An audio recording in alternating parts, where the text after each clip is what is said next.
Is it President? Yes, yes, yes. Nagulat naman ako nung nagalit na nga kasi nga. Sino nagalit? Kumpletuhin niya. Itong problema, ito lang mga clear. Kung may nagalit, sabihin niya lahat kung sino. Paano? Kinausap ba siya? Kinausap pa niya? Pumunta ba siya? Diba? Sino ba may obligasyong pumunta? Sino may obligasyong kumausap? Diba? Siya naman nagsabi, hindi siya nakikipag-usap. Matagal na kami hindi nag-uusap ni PBBM. Bakit? At hindi ka nakikipag-usap. Tanong lang naman, di ba? Tapos sasabihin mo, matagal na kayo hindi nakikipag-usap, tapos expect mo, iniisip mo, tapos isisiwalat mo sa buong mundo na galit sa'yo. Di ba? Nakita niyo yung dating? Parang siya yung inape. Parang siya yung kinawawa.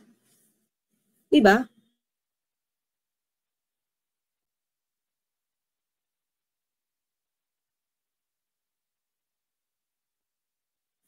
Diba, yung kanyang naratibo, ang dating, for me, ewan ko po sa inyo mga kaklira,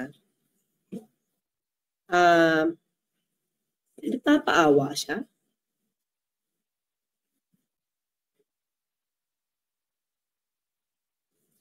Papaawa siya. Siya pa yung ape kasi sa kanya nagalit. Ang ginagawa lang naman niya para sa taong bayan. Ang ginagawa lang naman niya para sa bayan. Ang ginagawa niya makabalangkas ng isang batas. Diba? Pero kayo tanongin natin kayo po tanongin ko. Sino-sino ba yung inibita niyang resource person?